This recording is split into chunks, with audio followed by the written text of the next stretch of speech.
everybody, and welcome back for week number 5 of the Scores and Odds College Football Betting Breakdown Show. I'm your host, Sean PSU Fans 2 Newsham. Joining me, as always, my co-host, Alex Fearmyturtle Hardin. Alex, how's it going today? Doing pretty good. Coming off a decent 2-1 week. Had some fun games last week. Some good games on this slate. Hopefully you can dodge some hurricanes and pick some winners. Yeah, actually, you gained a game on me this week. I think that was the first time you've actually gained a game, so we are a little bit closer. A little review from last week for everyone on the bets that we took at the end. So I was 1-2 last week, so I'm now 7-4-1 overall. I took West Virginia minus 2.5 against Virginia Tech, and they were able to blow them out earlier in the week. Then I took Michigan minus 16.5 versus Maryland. Your Terrapins kept it close-ish. I feel like they should have lost by more, but hey, it didn't happen. So that was solid. And then USC minus 6.5 versus Oregon State. I don't know how USC won that game. USC won 17-14, did not cover the spread, but they looked abysmal. The game plan was atrocious. I watched that game and was just sitting there baffled by how terrible the game plan was around that game. So those were my games for the week. What about your side of things last week, Alex? Yeah, so picked up a game. I had Oregon State. I felt pretty good about that. They, like you said, they probably should have won. I think Oregon State played a lot of zone, and Caleb Williams just struggling to get anything going in that. Their offense looked rough, but that's a tough place to play in Corvallis. I took Wake Forest, getting 7.5 versus Clemson. That was a win. They could have won that straight up. They also could have lost in overtime. Like, you get 7.5 points, you think you're good going to overtime, then you remember, wait, if it goes to second OT, you can lose by that 2-point conversion. So luckily that didn't happen. Got the W there. And then early in the week, I had Syracuse minus 10, which was looking pretty good. They're up 16-0. Virginia couldn't do anything. And then Syracuse just repeatedly turned the ball over and kept Virginia somewhat in the game. So ended up losing that one, but 2-1 on the week. Had some pretty strong plays. So feel good about that. Yeah, the USC game, it wasn't even just like the zone and him struggling with the zone. It was like they waited till 3 seconds left on the play clock over and over again to check the play and couldn't hear anything. And then so it was literally either they just eat a delay of game or they snap the ball 1 second left because there's no other option, and the entire Oregon State defense is ready for exactly when you're going to snap the ball because there's no other alternative. So I was just sitting there watching it, and it's like, guys, they were standing at the line for 10 seconds. Then it's 4 seconds left in play clock. All right, let's check the play now. And it was just baffling. So that was a difficult one to watch. Going into this week, a little note before we get going, there is a hurricane that looks to be hitting Florida and in a few games. Alex, do you have a list of what games are affected here? So we're going to give you guys our breakdowns here, but we already know some games are possibly being moved elsewhere. So some home field advantage might be changed. The weather might be a bit different than what we're expecting. So what games are impacted this week, Alex? I don't have the list in front of me, but I know the Wake Forest, Florida State one's possible. It's not in the direct path. It might just end up being a wet game. And then same with Clemson, NC State. They might get some rain on Saturday, but kind of just see how it progresses and monitor stuff. But those are the only 2 games that we're going to be going over today that will be affected in any way. Yeah, so there's other games that will be impacted that aren't on our list of stuff. So definitely make sure you guys follow along with that as the week goes on. All right, we're going to start here. Thursday night, we have one game on Thursday night. If you guys are not looking for NFL and looking for a little bit of college football action, we have Utah State traveling to BYU. BYU is minus 24, totals around 60.5 here. I watched the Utah State game last week, and they looked atrocious against UNLV. They just were terrible in that game. They were able to move the ball a little bit and keep it a little bit closer than what it looked like, but I don't see how they're going to be able to keep this one close against BYU. I think BYU is going to come out and destroy them. It looks like Gunnar Romney will be back for BYU. However, they do have injury issues all around their team. Christopher Brooks picked up a injury last week, but Miles Davis came in and replaced him well. And then Puka Nacua came back from injury just to get re-injured. So lots of issues with the BYU team, but man, Utah State looked very, very poor last week. So what's your thoughts here on this one? Yeah, it's nothing surprising with Utah State. Like we said in probably the first show of the year that we expect them to be like a bottom 20 team in the country, and they have not disappointed. So yeah, they're 108th in SP plus. They've allowed they're 118th in rush yards per game allowed. Like they're just getting ran all over, and that's not a good recipe going into BYU, who has a bunch of different, pretty much interchangeable running backs, in my opinion, this year. While like BYU is probably a tad bit overrated. I think they're ranked like top 20 nationally, and they're probably not a top 20 team. They won't have any issues here. I think they have a solid rush attack so far, and they played some pretty good teams. Like they're just going to be able to move the ball at will and probably almost name the score here. Sometimes BYU, when they get up, like they're fine just like killing the game off. I'm not sure if they'll necessarily cover. I really don't have I have a lean towards BYU, but it's probably not one I'm going to play. But it should be not a great game. I like BYU, but I agree with that assessment. They definitely 24 points for a team like BYU could be difficult to fully eclipse. All right, next game we have Washington at UCLA. Washington's -3.5. Washington's looked really good. Roma Dunze went nuts last week. He looked really good. And then we had questions whether or not Zach Charbonnet was injured or whether he was okay. He played the massive majority of the snaps last week for UCLA, so I'm going to assume that he is okay here. I kind of like Washington. However, traveling to UCLA makes it a little bit more of a close situation. Yeah, their 250 fans will be screaming very loud. Definitely not a situation where we're going to see UCLA fan base show out, because they don't really do that per se. So I have concerns about UCLA here. I don't think I will touch this game. I think that I probably will stay away. Should be a pretty interesting game to watch. Washington's offense is a lot more impressive than it's been in recent years. They brought in a new offense, and they've been able to throw the ball, and they've looked good throwing the ball. Penix has had some big games thus far. The running game looked okay last week as well. So I think that they have a pretty complete team. I think they're probably the best team in the Pac-12, if not behind USC. But USC has major issues on defense, whereas Washington seems to be a more complete team. So what's your thoughts here out west? Yeah, Washington is probably my most surprising team of the year, like just in terms of how things have played out. Like I thought they could get like good over the course of the season, but they came out of the gate really strong, and yeah, they're definitely well-rounded. I've been even more impressed with their defense than anything. I wanted to be on Washington here, and I was hoping that the line would be kind of shaded towards UCLA, but it opened near that 2.5, 3, and it stayed there and even moved farther. I don't know if I can touch that with this being a road spot, and I have a lot of question marks with UCLA. They haven't looked great. They haven't really been tested either, so I don't really know what to make of them at this point. DTR is definitely the X factor here. Curious to see if Washington can contain him, but yeah, I don't really have a strong opinion on this game, but definitely one that I want to watch. Yeah, definitely. I agree. I think that's one of the more interesting games that we'll have on the week. All right, next game, we have Kentucky traveling to Ole Miss. As you guys see here, it opened at Ole Miss -4.5 and is moved to around a touchdown. You can still get it just under a touchdown most places, though, at 6.5. Kentucky looks to be getting Chris Rodriguez back. He's been suspended for most of the season thus far, well, the entire season thus far, due to what was likely drunk driving situation that happened in the offseason. But it looks like he will be returning here for this game against Ole Miss. Whereas on the flip side, Ole Miss has had some injury issues. Jalen Robinson, transfer from UCF, has been injured, has not played the last couple weeks.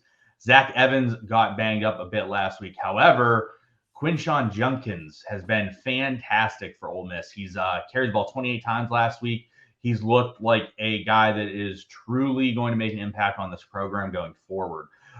With this game, I probably will stay away. I don't really love the movement. I probably would lean Kentucky here, but again, it's a situation where I'm not fully in love with either side. So what's your thoughts here? Yeah, I'm actually kind of surprised the line had moved so much.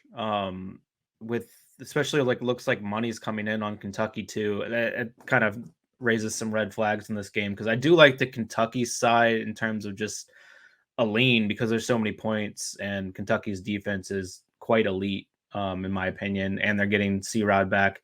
I have some concerns on the Mississippi side in terms of their defense. They've definitely bend but don't break. I think they're 6th overall in points allowed per drive, but 86th in standard down success rate allowed, meaning teams are staying on schedule and moving the ball versus Ole Miss just not converting. We saw Tulsa kind of run all over them last week. They did have some injury concerns on the defensive line, so they could get some reinforcements back this week, which they'll definitely need versus Kentucky. Just seems like kind of a lot of points for what I think is going to be a close game, and Kentucky probably is still a bit underrated in the market. I don't think people realize how good their defense is. I agree. All right, next game we have Oklahoma traveling to TCU. Yeah, Oklahoma ran into the guy that Nebraska fans wanted Adrian Martinez to be for his entire career last week for Kansas State. He went absolutely bonkers and looked fantastic in the game. I still thought Oklahoma probably should have won that game or been able to be a little bit closer in that game.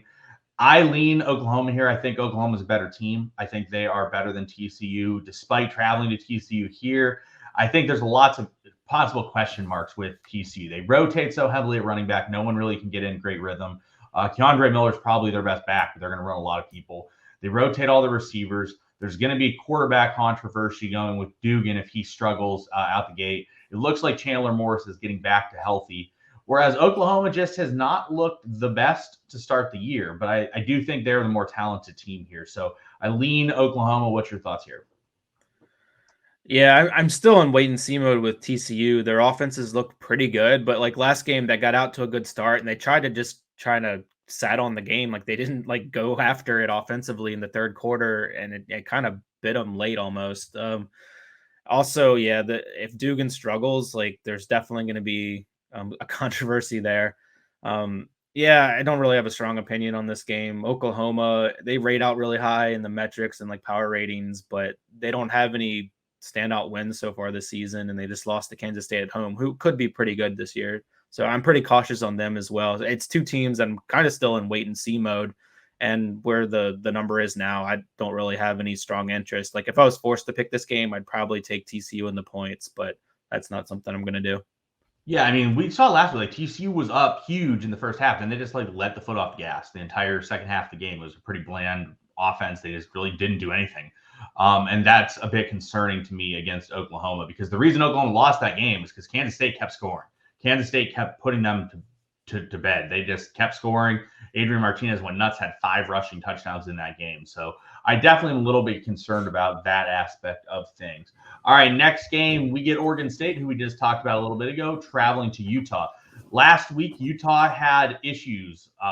They had Tavion Thomas was suspended or looked to be suspended. We don't know. There was never really any clear point, but he didn't play in the first half. So what's your thoughts here in the Utah-Oregon State game?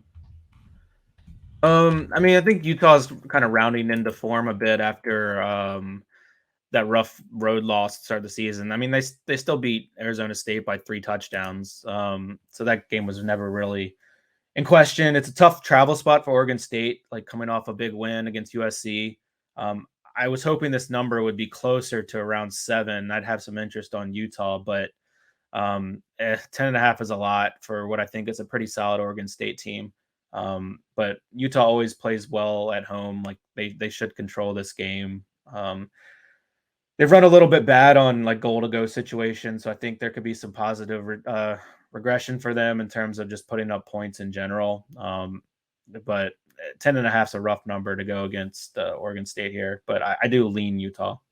Yeah, I would probably lean Utah as well. I probably am going to stay away from it this week. We saw Brant Keithy got injured, who we call Brant Quaith, which is a much better sounding name. But he got injured last week and is out for the year. And he's probably the most, explosive player on the Utah offense, even though he's a tight end. He's a very solid tight end, gets carries as well. And what the murkiness surrounding Tavion Thomas as well is a bit concerning. He did not seem happy. I know you sent me a tweet from him where he just gave the laughing emoji because he knew what was coming that night. Unfortunately, none of the rest of us did. So I'd probably lean Utah, but I probably would also stay away from this game.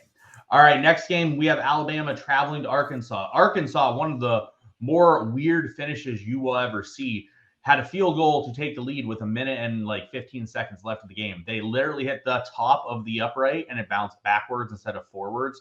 So if the kick was 1 inch higher or 1 inch to the left, they would have won the game or at least been ahead. And I mean, Texas A&M is not going to move the ball in a minute to score points. So it would have been very likely that Arkansas ends up in a win. So unfortunately for Arkansas, they had a loss. But Alabama is around a 16.5 point favorite, as you see it opened at 14.5. Most places it's 17 now, though. So you're given 17 points, which is a big number. As you guys see here, Alex has come in with a pick. So Alex, why don't you lead us off with this game?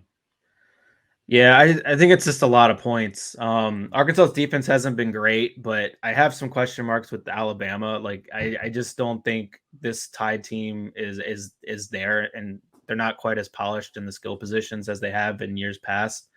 I mean, Arkansas, like they don't have Traylon Burks, but they do have KJ Jefferson, who I think if you're getting 17 points at home with KJ Jefferson, like I feel pretty good about that spot. Like I think they can move the ball and score a bit, and I think it's too many points. Yeah, I think Alabama definitely has some concerns. They haven't used Jahmyr Gibbs as efficiently as I would like to see, although he's been pretty active in the pass game. His pass game usage has been good, but they've really not been able to create much for him on the ground. And then in the air, it just feels like they don't have that guy that just takes the top off the defense. And we've seen that year in, year out for them. They have that one guy that can take the top off. And like Burton's probably supposed to be that guy, but he doesn't appear to be that guy right now. So I would also agree. I think Arkansas getting 17 here at home is solid. I think they're going to be able to move the ball. And I think their defense is also quite solid. I could see Arkansas winning this game. I think there's a realistic path for them to win this game. So I definitely like Arkansas getting the points here. All right, next game we go Oklahoma State traveling to Baylor. And we see a situation where it's pretty much a coin flip. Open -1.5. Baylor's up to about 2.5, so it's still under a field goal. Baylor looked pretty decent last week. I thought they looked pretty good against Iowa State, a decent defense. They were able to move the ball. Freshman Richard Reese looks really solid running the ball.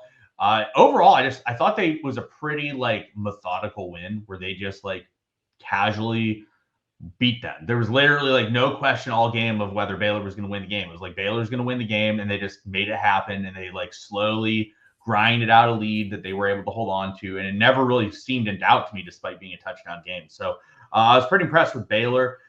Difficult matchup here with Oklahoma State. What's your thoughts on this one? Yeah, I mean, it's a first real test for Oklahoma State. So I don't really know what to make of them completely. Like we saw that opening week where they just went back and forth with Central Michigan and eventually just outscored them. I mean, that doesn't bode well if they're letting MAC teams like just pile on points against them. Like, so I would probably lean Baylor here, being at home, but have some concerns that maybe Oklahoma State's defense will made some improvements. And like we see some of these Baylor, like Oklahoma State type games get pretty ugly and turn into kind of toss-ups late. I don't have a really strong opinion here, but curious to see how Oklahoma State kind of plays out here and attacks the Baylor defense. Yeah, this is probably a stay away for me. I think both teams are pretty similar. Like they both have good defenses, both want to run the ball on offense. I would probably say that the most experienced player in this game is obviously Spencer Sanders for Oklahoma State. So I would probably lean Oklahoma State, but it's definitely probably a stay away game for me. I'm not really interested in this one much at all. All right, next game we have Wake Forest traveling to Florida State. Again, this game could get hit with water. I really like Wake Forest here. I think Wake Forest is a much better team than Florida State. I think Florida State has been pretty lucky thus far to get the wins that they have gotten. As you see here, this game is -7. It's moved from 3. I think Wake is really good. I would even lean Wake money line here if I had the opportunity to do so. So really believe in Wake. We've seen Jamal Banks sort of explode recently, and they put up a massive amount of points against Florida State or against Clemson last week in that game that was somehow a shootout against a good Clemson defense. So for me, Wake is the much better team here. I'm very surprised to see Florida State as a 7-point favorite. If it is in a monsoon or we do see it in a bit of a hurricane situation where it's very sloppy and very wet, I do think that helps Florida State a bit more because Jordan Travis wants to run the ball and isn't the best passer anyways. So I think that would be beneficial towards Florida State, but I think Wake's the better team overall. So 7 points here is just too much for Wake to be getting. What's your thoughts here? I think the Wake defense is just absolutely atrocious. And I think Florida State's defense is not that great either. And I like the over here, but I am cautious with the weather. So it's not something I would take right now. But you see the totals only moved down a half point. So interested to see how that kind of trends throughout the week. If the weather looks pretty decent, I think this game could kind of be a shootout because I don't see either teams getting stops really. I think the line is actually kind of fair. Like I think people are going to overreact to the Clemson Wake Forest games in two directions. And like Wake Forest, like they're a bottom 30 team in terms of defensive efficiency in the country. Like they're really bad, and they have a good offense. So I think you'll see them in a lot of shootouts this year. Yeah, I would agree. If I wasn't worried about the hurricane and there being possible implications due to it, I would definitely like the over as well. But because of the uncertainty surrounding what's going to happen I would stay away from the over. But I definitely like Wake. I think that's a really good spot for Wake. Getting 7 is just not something that should happen. Again, make sure you guys check scores and odds. You guys can see here, like FanDuel's only 6.5. So if you want Florida State, you want to be betting on FanDuel. If you want Wake, you want to be betting on DraftKings or one of these other sites. If you guys are watching this video, please make sure you smash the like and subscribe button. We really appreciate it as well. All right, moving on to the next game, another game that is impacted a bit possibly by the hurricane. We have NC State traveling to Clemson. We saw Clemson pull out a win last week. I cannot believe the offensive explosion we saw here by Clemson. I was very unexpected by me. We've seen DJ Uiagalelei struggle for what feels like an eternity now, and was able to just go out there and go nuclear against Wake, which again goes to your point that Wake's defense is not good. However, we have seen Uiagalelei not produce versus bad defenses in the past also. So I do like the idea here of NC State shutting them down. This is a much better defense, a much better team. I'm not liking it as much now that it's under a touchdown at 6 points. As you guys see here, this is why you guys want to check scores and odds. Alex made a post the other day when it was over a touchdown, whereas now you see it's below a touchdown almost any place you're looking. So, Alex, why don't you break down this game since you like the 7 points? And did the line movement impact your opinion on this? Yeah, like I certainly want the full 7, and that's why I made sure to post the scores and odds when it was at 7 on FanDuel. So I'd keep an eye on it. I wouldn't quite pull the trigger. I wouldn't pull the trigger on 6.5 right now. I'd kind of wait throughout the week, and maybe you get a bump back up to 7, or look around. Like I think there's other sites that might even have 7 if you have access to them. But yeah, I think that's a pretty important number to keep your eye on. I just think the Clemson offensive performance last week was a total mirage, and it's going to come crashing down this week. They're at home, which is a plus for them, but NC State's defense is really, really good. And Clemson's defense has a specific weakness that I think NC State will try to attack. I don't know if Devin Leary can do that, but I do think he has experience on his side, and they're still getting a touchdown in what should be a very low-scoring game. Like the total is down to 41. So like they're not expecting many points. Like do you think NC State can score 17 points here? And if they do, I feel pretty good about their chances of covering. So I mean, for me, I like the points, but we'll see what happens. Yeah, this game's a stay away from me. We saw Clemson really produce last week. Maybe it's something that Uiagalelei finally is going to click a little bit and have a bit more offensive explosion. But like you said, there might not be very many points here. And if there's not many points, I'm definitely not trying to give 7 in a game where you're only expecting 40 points to be scored. So I'm not really looking to touch this game very much. All right, next game, we're traveling to Texas. West Virginia is going to Texas to play the Longhorns. Man, did Texas look bad last week. I don't know what they were doing in that game. They just looked to have very little clue. Once Worthy got injured, they were shambles, it felt like, because Worthy's their deep threat. And Worthy had a long touchdown, also had another play that was wide open long and was just missed as well. As you guys see, it opened at 10. It's still 10 in a lot of places, but you can find it 8.5, 9, 9.5, depending where you're looking. I don't trust West Virginia. I don't think West Virginia is very good either. I don't think Texas is very good also. So this one's a stay away from me. I definitely would probably lean Texas, being that they're at home here. But what's your thoughts on this one? Yeah, West Virginia offense has looked a bit better. My lean would be taking them and getting the points at Texas, but it's not something you feel great about. Like, I don't know. The Worthy injury is not great considering how much they've lost in terms of skill position guys already this season, like even before the season started. Last week it looked like something was going on with Bijan. Like, I don't know. He was still explosive on his touchdown runs, but he like rotated a lot and he didn't get as much bulk load as I thought he would. And then he had that really bad fumble at the end of the game. But apparently he's been walking around campus with a football and everyone's trying to poke it away from him and no one can. So his fumble issues are over. That's always the old school way to do it, right? Just throw a guy a football and tell him he can't drop it till next practice or something. Oh my God, I can't roll my eyes hard enough at the reports of him carrying it around campus. And imagine some idiot like freshman kid coming up to him and trying to strip Bijan in like the courtyard. So dumb. Yeah, you got dude. There were some impressive fumbles last week. The one game, I forget which game it was. The guy fumbled the ball out of the end zone. Oh, it was the Auburn game.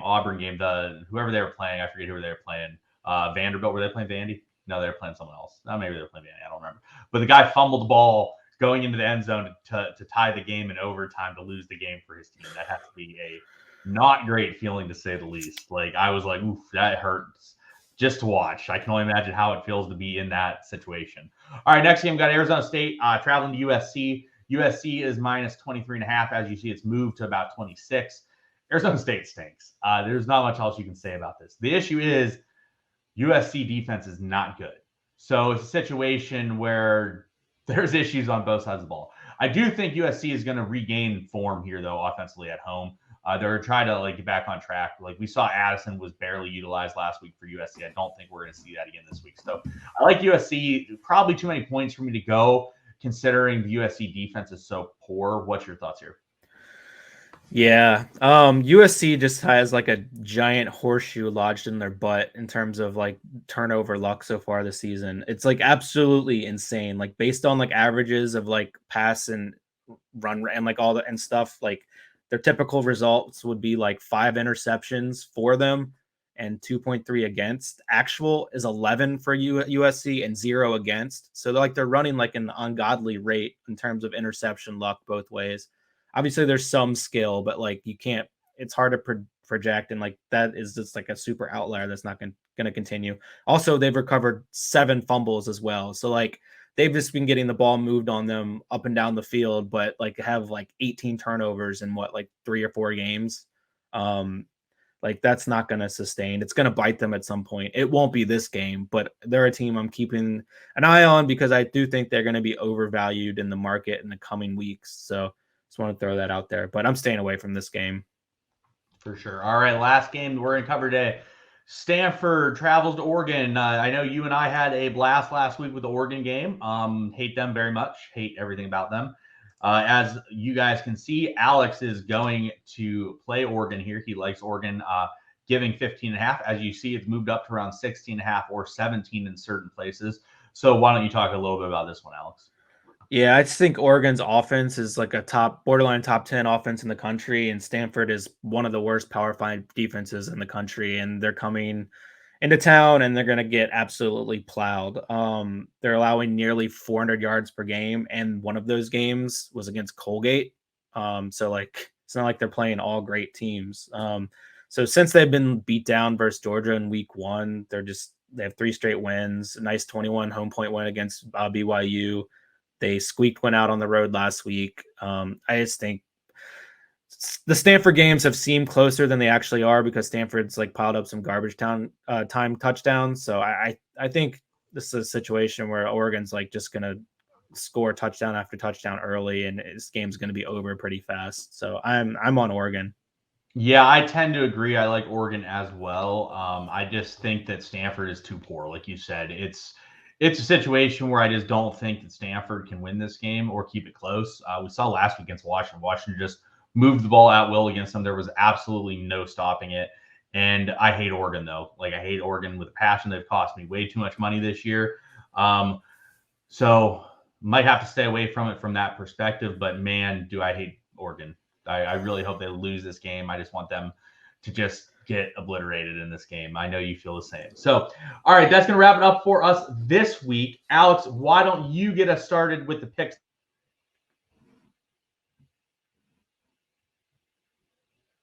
Okay, so my 3 are NC State +7, Oregon -15.5, and Arkansas +17.